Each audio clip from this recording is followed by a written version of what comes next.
Hey, it's Steve Zalunardo here with Zalunardo Associates. Me and Mike Gaddy here just having a general conversation regarding the future of real estate, tech-related, also why social media is so important in today's market. Your thoughts, Mike, on social media? Yeah, so I think basically in the next 3, 4, 5 years, we would have to, as an agent, you have to kind of be out there. And if we're not out there, we're going to get left behind. I think there's some time still to jump in on the social media, not bandwagon, but jump in and go full force to keep going.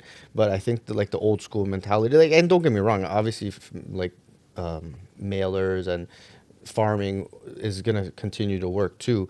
I just feel like you do a reel or something and you hit 500, 600, 10,000 people.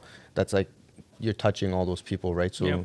eventually, the more and more they see you, you're continuously being top of mind and touching them. So I think we need to do it, or else we're gone, buddy. I agree. I think it's never too late. I think so. Yeah, we still do all that marketing. Like we'll do mailers and all this stuff.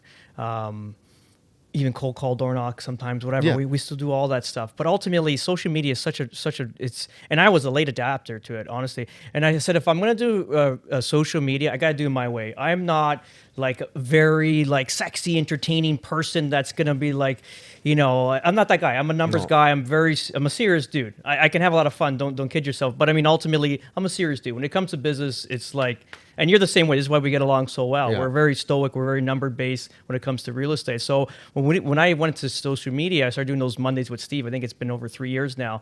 Every Monday religiously, it's like I got to pump one out. And it was like, I want to do it my way. I'm not going to make it like, hey, look at this, it's sunshine and we're going out. Look at my car. It's a nice shiny Lamborghini. None of that shit. It was like, these are the numbers. These are, and it's boring. But it's but I wanted. If I wanted to do it, I wanted to be authentic. I don't want to be like full of shit. And this is what we know where we started. Now we're gonna do this podcast together, which I'm very excited about. It's gonna be fun because we have a very like-minded. But you're right, and it's never too late. I think ultimately it's your resume online. If people are looking to hire you, it's like, who's Steve Zalunardo? He's at a postcard, or who's Mike Gaddy? What does he do? And then they say, wow, he's actually very knowledgeable. He comes across as a nice guy, and ultimately, the information was good. He actually helped you. I think I've helped more realtors with the info that I've I think given. you have. Yeah, I get texts all the time like, thank you so much. It's very informative, but it's good. It's also giving back. If I can help by social media, helping the general public and also helping realtors make better decisions, I'm bettering the current market that I'm in. 100%. So I'm sort of giving back. It's not charity, but if someone takes the information, they can utilize it, as I do too. There's, obviously. You're also building that relationship with that person, right? Like now, when you're in a deal or something with that person, Yes. like you already have that warm welcome, right? And you guys have already had a conversation. You're building your network essentially too, right? Yes. Both yes, ways. Yes. Yeah. So, So, That's how we met, right? 100%. You were following me, then you reached out, and now you're here. It's awesome. I came in real estate in 2009-ish at the end, something like that. Do you know how they used to do MLS listings? well, my father-in-law was an agent. Yeah. So I, from what I understood, he used to print them out and bring them to the people. Not even print them out. So what happens is Treb used to have their own like Toronto Star printing presses. So they would print out all the newest listings. And I think it came out once a week, I think it was. So what happens is you'd have to go get all the new listings. And then you would hold them in your book. So and then you would have to actually write in the prices and stuff like that, or the price changes. It was like very trustworthy Wow. system. Yeah, that's how they were. So nobody knew. It was like Europe. Europe now is the same thing, like Italy. If you Well, try there's to no MLS system. There's no MLS.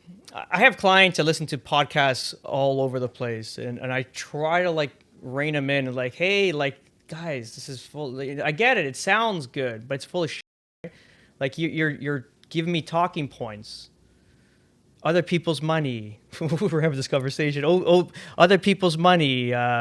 Refinance, leverage, blah blah blah. It was like these talking points. Everybody has them, but is it sustainable? I think at the end, what I do anyways, anybody that I listen to, it's at a very high level, to be honest. It's way out of my league. Probably never meet them, and they're just logical. I like, obviously, Ken McElroy. I think he's fantastic. That's from the Rich Dad Poor Dad, Robert Kiyosaki group of investors.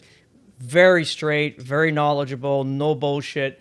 It says, he says it as it is. And these guys have a book of whatever 100 million invested, right? Like they're It's a no bullshit approach, and that's so. If you're gonna follow someone, if I can give any advice, the no bullshit approach. If it's sexy, if it's ugly, as long as they're saying both of those things at any time and it's relevant, then that's probably a good source of information. I don't know. What do you think, Mike? No, I agree, 100%. Looking at like Kiyosaki, like I'm pretty sure everyone that wants to be or is an entrepreneur has read that book in the last 20 years. So, yeah, having someone that basically went through the path and backs it up with the facts and information and having their own portfolio, that's ridiculous. Like 100%. those are the guys you want to follow. Like the guy that has like 5 or 6 rentals, like yeah, maybe just get going if you could get to talk to him one-on-one to hear his opinion. But you got to look at I think like zoom out and look at the big picture. Like this is what Kiyosaki did. This is what McElroy is doing. This is what these big guys are doing and taking those points for sure. So, and that brings me to another point, because it's Airbnb frenzy. Oh, Frenzy. It's crazy. And I don't know what to do with this. I don't want to be involved in it, but it feels like I should be. But I don't, there's something pulling me not to get involved with it. I got to be honest. The only, like, I don't know, the Airbnb, I think you almost have to, like, when you run the numbers, run it as like a long-term rental. If it works as a long-term rental and you can Airbnb it as a bonus, I think almost that's how you got to look at it. Because, like, how many guys now are buying them on Airbnb numbers, and now they're changing legislation and you can't do it. They won't let you do it. Now the numbers don't work. You said it. 100%. And then even now the equity's gone, right? To go sell it. Like, I would love to jump into Airbnb. It's another beast in itself, but I think I'm buying it with long-term rental numbers. And if it works, the Airbnb is the bonus. Fair enough. Well said, buddy. I'm right. Exactly that. Because we're in Florida too now doing investments. Obviously, it's a beach capital, the whole thing. You can do a whole there's opportunity there, right? Yeah. So going back to that, but what I was telling my wife, they've had this conversation over the weekend with my wife. I'm like, the numbers are crazy with these guys. Is it true? Is it not? Like a lot of these guys like to, it's like a talking point. It's like those, I'm making X, but then it's like in 2 months and then 10 months you're dry. So I don't know. Like you gotta, average it out for the year kind of thing. The thing that's scary, I told my wife, I said, these hotels that invest millions, beyond millions, even sometimes billions, depends where it is, if it's in Vegas or something, billions of dollars into infrastructure, employees, they're giving life to your community, right? You're getting marketing jobs. And through all kinds, bringing money, all kinds of money. If I was a hotel, I would collaborate with all the biggest hotels and I would say, hey, we got to figure this out. Legislation's got to change or else we're going to have to unplug in your community. Yeah. You're going to have an empty building. You're not going to have the workforce there. The jobs, everything there. So ultimately, you got to figure something out.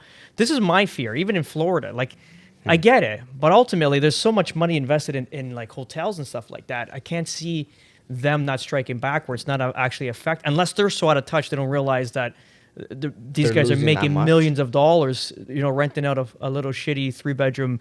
Single-story home.